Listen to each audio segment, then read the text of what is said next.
Howdy folks, Billy Jean with Thank God It's RC. While we're waiting for some more paint to come in to complete our paint project, we had ordered some Nardo Gray to attempt to obtain the titanium look that we're looking for. I decided today we're going to do a detailed build breakdown of the TRC titanium rock crawler.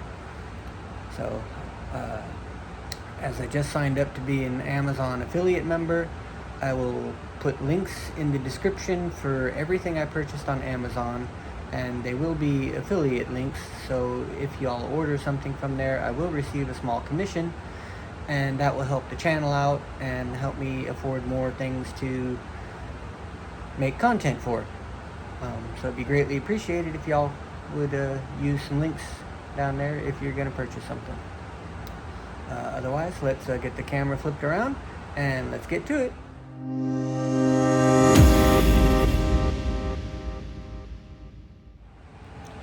Alright then, let's get to it.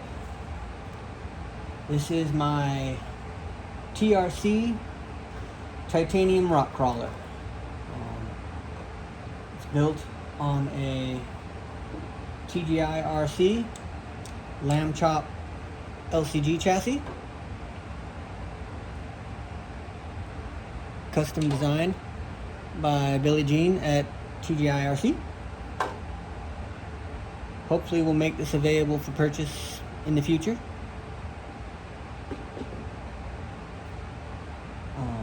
But to start out with, it was a Amazon knockoff Poise T3 chassis. What I didn't like about this is the body mount sat very low, and it made the front of the body hit my servo when it was in place, and it didn't have a lot of adjustability in the rear for my carrier bearing and the body mount. So I wanted to, at first I started making some brackets to change this out to make this more usable, and then the more I got into it, I said, well, I need to make a bracket for the front, and then I said, well, I'm just going to redesign the whole thing. So that's exactly what I did. There's nothing wrong with this chassis. It works great. It's if you like a lower cut body, then this might be a chassis for you. And you can pick one up on Amazon, and it'll do just fine for you.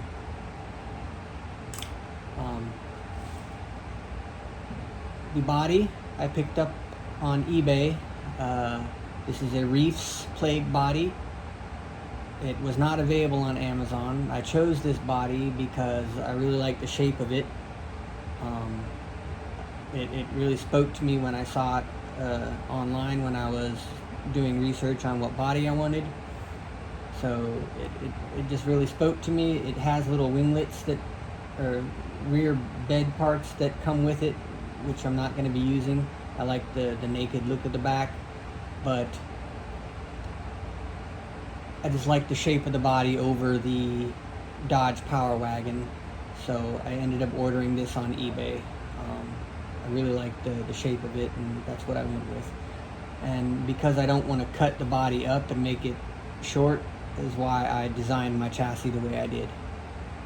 I designed the rear body mount to hinge so that it opens up, and then you can close your battery up, do whatever you got to do, and then close it down. The front will have magnets right here so that you can just snap it in place.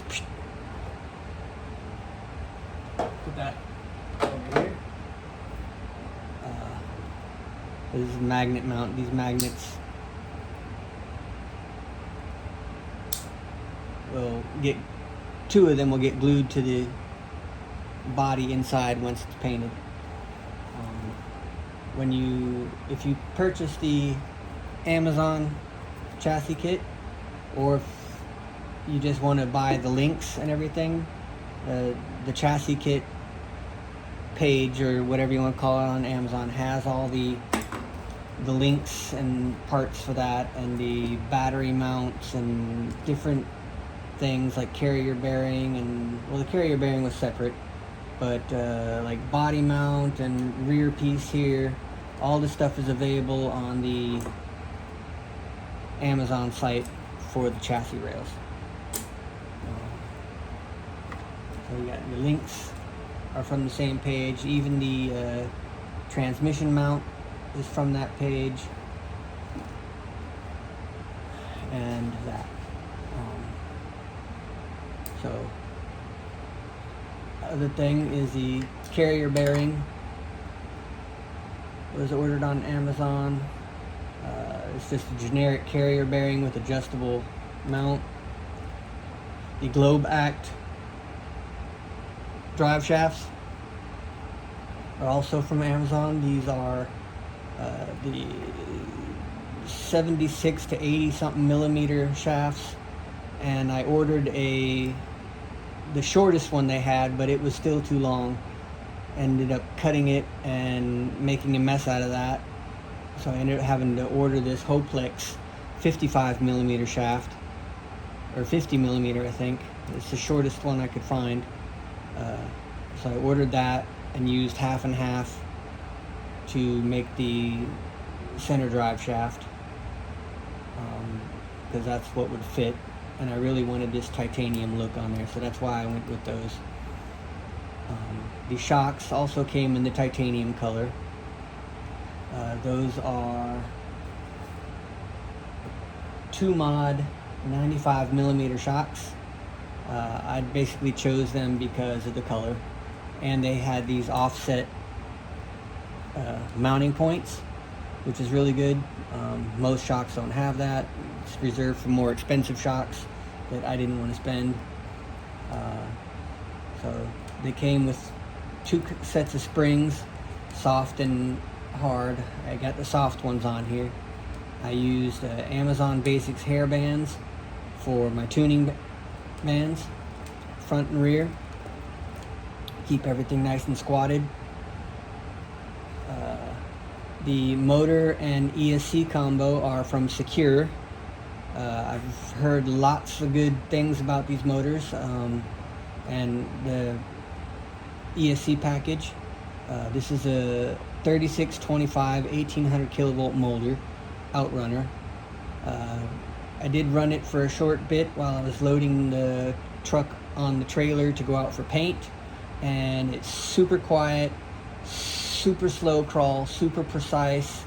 It just blew my mind. I can't wait to get it out on the rocks and watch this thing crawl up some crazy stuff. The ESC BAC is very small and lightweight, can be put pretty much anywhere in your chassis. I like the fact that it's small and it connects everything up. It came with the T60 battery connector, which is good. It's got the bullet connectors connecting up to the motor, which I shortened my motor wires by desoldering the pins, cutting the wires, and soldering them back on. The ESC has a built-in BAC that's adjustable voltage, and so you can run anywhere from 5 to 12 volts for your servo. My battery is a Tattoo 850 milliamp battery. I ended up buying that because it was very small and fit nice and tight inside where it goes. In my chassis design, I actually even added some cutouts in this wing so that you can strap your battery over here if you wanted to, or if I wanted to. So that's really cool. The body mount that they have for purchase on Amazon is the pin kind that you punch a hole in your body and put a pin through it. I didn't really care for that, so I made the battery or the magnet mount. The rear mounting system was very small, and I didn't care for how it was made. It was only like this short and connected two tiny corners of your Lexan body. So I redesigned it taller so it has multiple points, and also has this bar in the center to keep it from flexing so much. For axles, I went with the Mias portal axles, Capra portal axles. I've watched a couple of YouTubers videos out there. They use these, and they're strong, they're lightweight, they got very good turning radius. So I wanted a good turning radius, and I wanted lightweight because I'm trying to keep this whole thing light. Once we get everything together with the body, we're going to weigh it and see what we come in at. I went with the brass portal weights in front to give it some front load, some front weight, because the wheels and tires are very lightweight on this thing. Also, the servo is mounted on the axle, as is the battery. There is a carbon fiber servo mount piece sandwiched between the servo mount that came with the axle and the servo, and that's where the battery is strapped to. That is also available on the page where the chassis rails are on Amazon. The steering links came with the front axle, as did the steering horn. The servo is a GDW servo that I picked up on Amazon.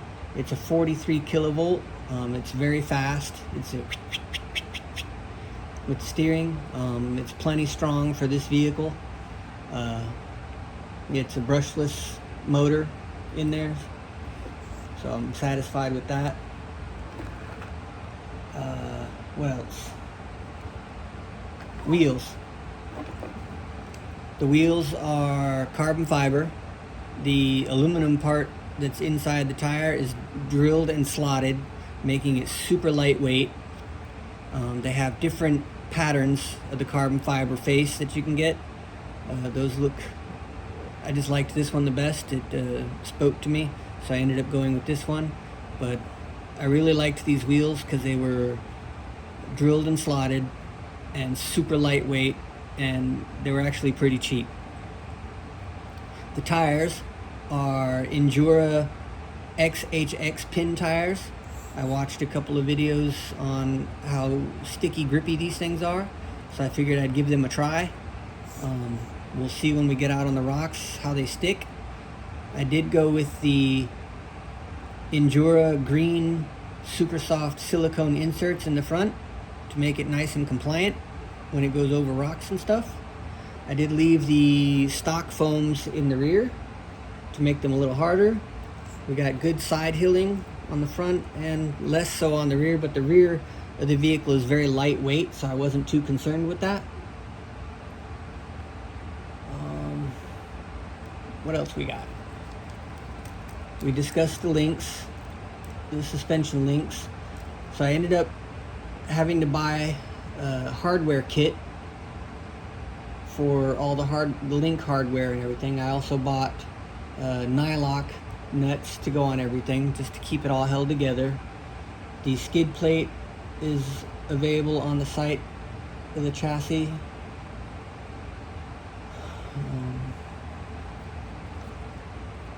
Yeah, it's got like super mad flex. I also designed the chassis with a lot more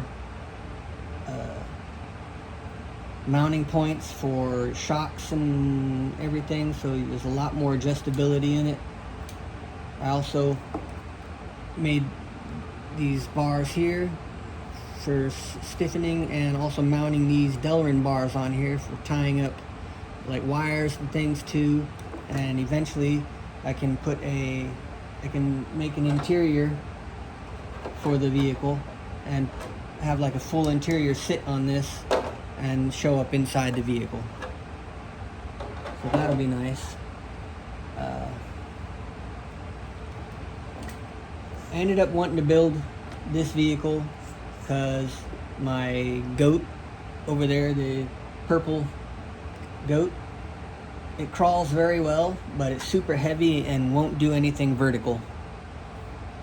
So I watched some videos of these LCG crawlers going up and over things, and I was in awe and said, okay, I gotta build one. So I ended up building one. But look at this thing. It will stand nearly vertical before it wants to fall over. So it's a very cool build. I've had a lot of fun building it. I think y'all would enjoy having one of these. I also designed the chassis to fit different bodies, you know, the Power Wagon and some other whatever. There's a lot of adjustability here, so this can be moved forward or back based on the body you have. If this ever gets available for sale, that's why I'm saying this. But yeah, that's kind of what I went with, and that's where we're at. So for pricing, I've got, if I included this kit in there, we're at between $700 and $750 for this build. If I remove this chassis kit and I go with buying material and just building my own chassis kit that we have here, all the stuff here with this custom designed skid plate that's recessed in the center for more clearance. If I went with this, it would be between $600 and $650 for as it sits right here.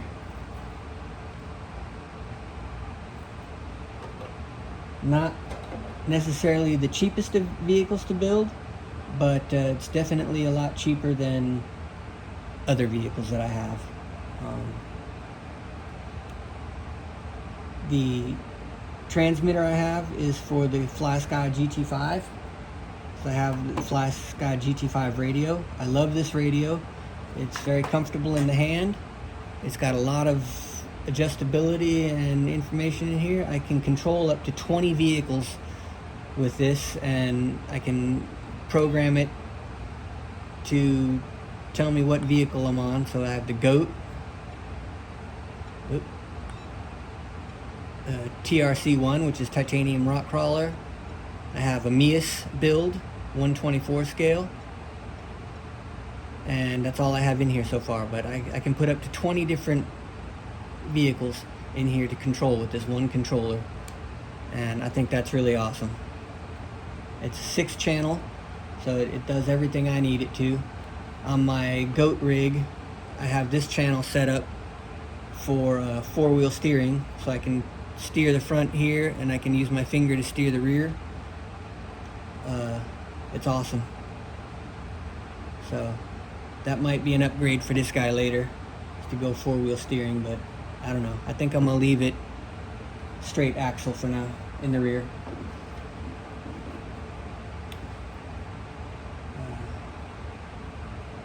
Other than that, I will mention that I have recently signed up for the Amazon affiliate program, and I will be posting links to all the items available on Amazon in the description below.